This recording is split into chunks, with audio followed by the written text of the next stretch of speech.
There are things that you need to unlearn to build a leveraged coaching business, the kind that generates, 50 to 100K plus a month under 20 hours a week. Most of the advice you hear is all wrong. I've built multiple businesses. I've worked with hundreds of coaches and I see the same exact freaking problem and pattern. People follow old rules that keep them stuck. And today I'm going to show you 6 things that you need to unlearn. We'll count them down from 6 to 1. Number 1, though, is the biggest one that messes everybody up, okay? Number 6, the old advice is to follow your passion, follow your heart. Sounds good, right? It feels even good to even say it. It is terrible business advice, okay? Here's the truth.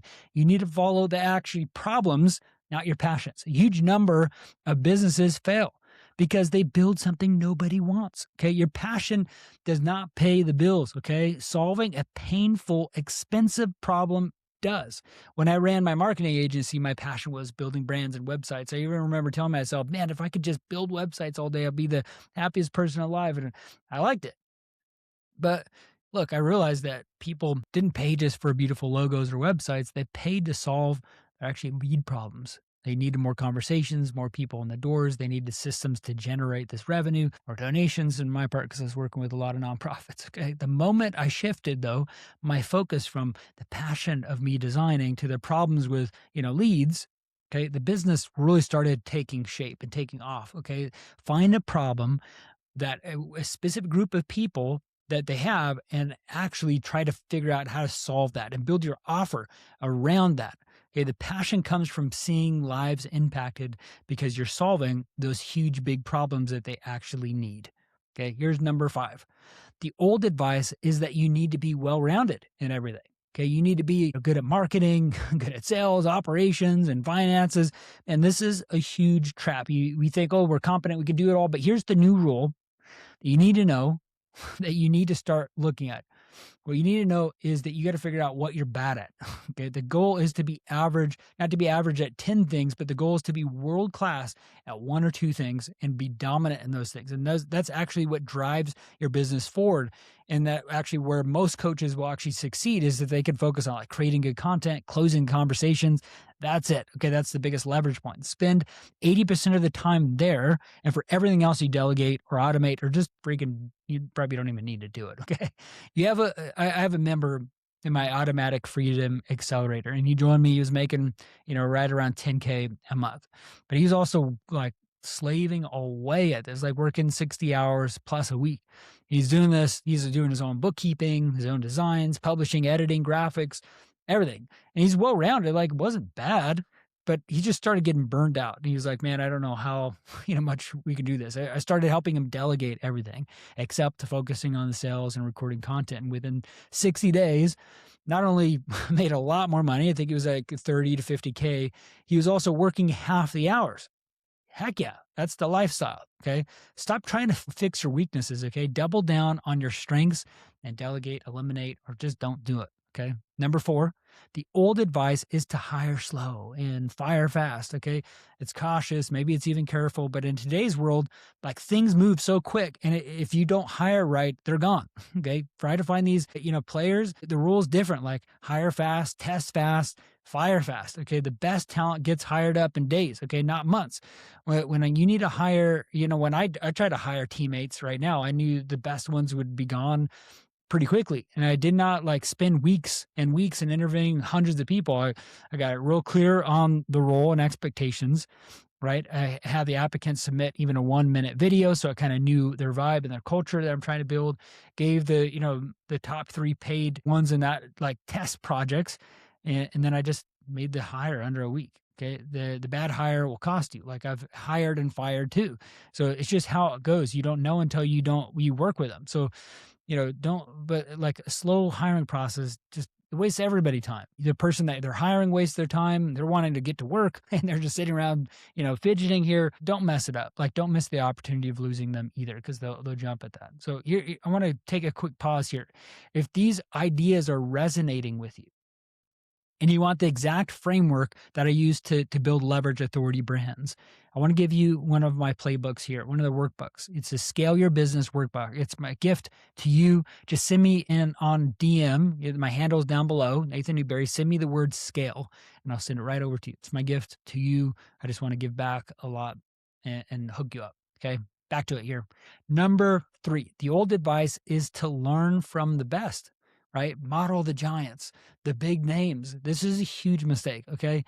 You should copy the closest person to you, like the next step, not the biggest person. Like when I did this with my agency, I tried to copy like the biggest agencies out there. They had fancy offices, huge teams, running complex campaigns, but I didn't have any of that. I didn't have the budget. I didn't have the team. I didn't even have the reputation yet. Like trying to copy them almost put me under. Okay. The thing that changed everything was finding a mentor who ran an agency that was just a few steps ahead of me.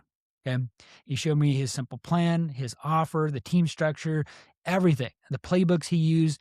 And that actually really helped me scale and grow because I was able to put him into things, not like the complexity a lot of these business have. Like the 3 people, like find 3 people that are just have like a few steps ahead of you, like a few months ahead of you. Okay. Study them, what they're doing, call them up saying, hey, I just want to connect. What are you doing? Like reverse engineer their offer, their content, their ads, even their roadmap. Okay.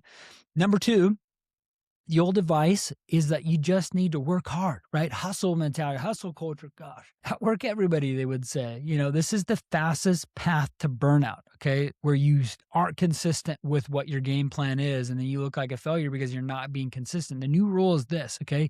Do not do the hard work, like work with the focus of scarcity, the fear. It's really kind of a compass. It kind of points you directly to the most important things that you keep on putting off that you need to do, like the sales calls that you're probably avoiding, or the video that you're scared to record, the hard conversations you need to have. This is the work that really, really matters. I remember when I was, a sales leader, I was managing sales teams doing millions a month, and I had to let people go. And sales teams were the highest churn in any company because you're hiring many entrepreneurs. But I knew it was a right decision to let this person go, but it was always scary to have these conversations. Like sometimes you put it off for weeks, you hope they get better, put it off for a while. The team culture starts suffering because everybody's, on eggshells around it, because everybody knows, your own performance even starts to suffer because you have to deal with this cognitive overload. In the moment though, that we have the conversation, you're scared to do it.